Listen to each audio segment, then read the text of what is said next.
Hello again. Welcome to the second part of our error tutorial on how to spot errors and how to fix them. I've called this extrachar.php, and the reason is that when we run this, let's go back, click on extrachar, we get this error, parse error in, and all of this on line 6. We're given no information whatsoever as to what we're expecting or what we're not expecting or anything of that sort. We jump to line 6, which is here, and at first glance this might look okay, but we have actually got an extra bracket on here, so we're deleting that, and you can see this now works. And now that's pretty easy to spot. However, when you're doing things like mathematical calculations, for example, like adding, comparing, etc., if you're doing mathematical calculations like this,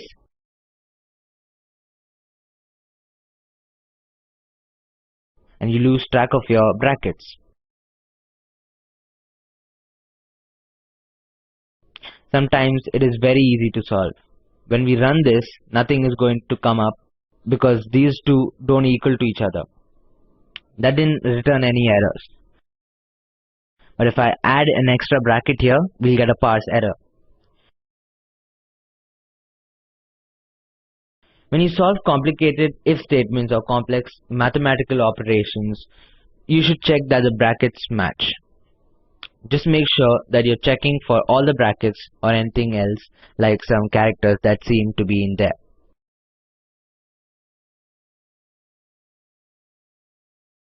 For example, let's put an A in front of that. See, when we go back, we still get a parse error. Let's get rid of this. Refresh that. Still getting a parse error. So you know you might have typed something. Let's remove that. Okay, now the next one I will show you is the missing page. Let me show you the errors for this. Click on missing.php. Okay, we got more parse errors as seen on line 9. Let's go down. And where's line 9? Semicolon. Okay, sorry, that was actually not intended. So let's refresh again. Okay, so we've got a parse error, line 18. Let's go to line 18. Okay, line 18. This line here, which I'm pointing to.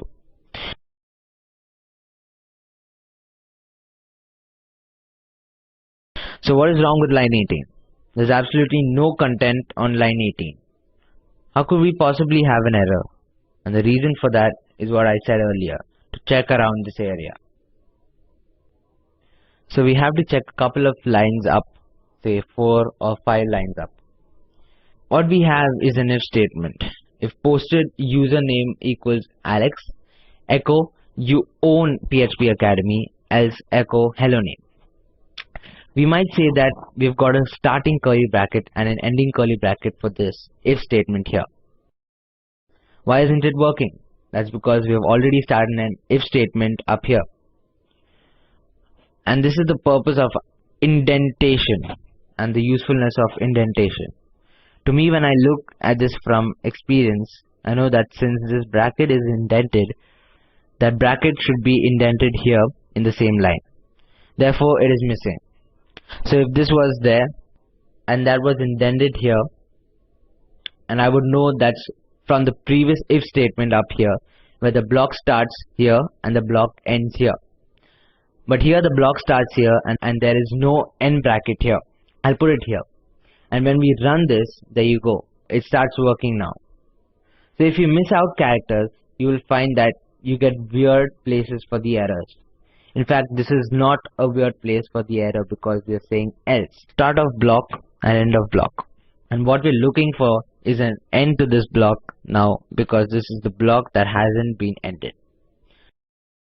So we are saying the line error is not actually here because we require an end to a block here. Now that will work, okay? So just look around a couple of lines up and see where you might have an else without an end or some other character missing or something else that you require that's missing. Next, let's switch to the getPost.php. I've used the error reporting all just to demonstrate this. This is to demonstrate. this type of error is going to be reported. This doesn't mean all errors. It's not an exhaustive list of all the errors that can be reported.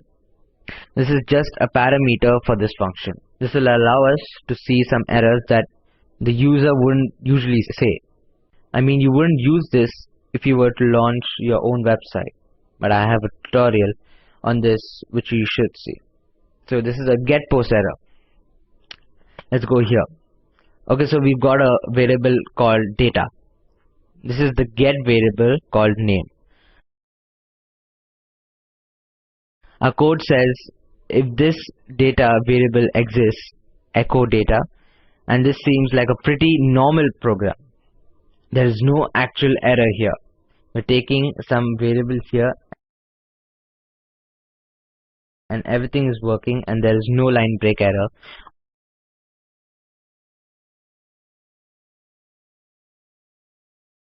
or line terminating error either. We have not missed anything.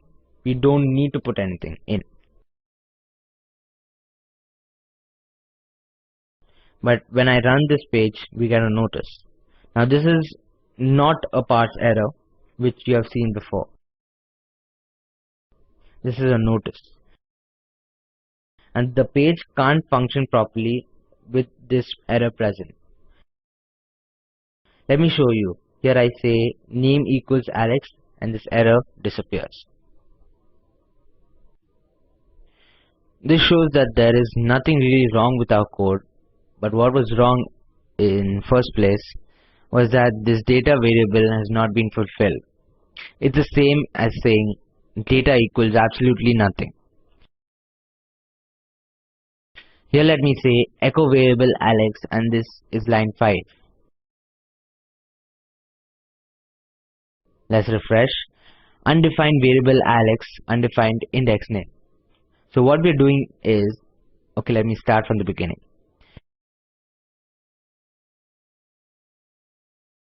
This is unfulfilled if the name has not been specified in the header.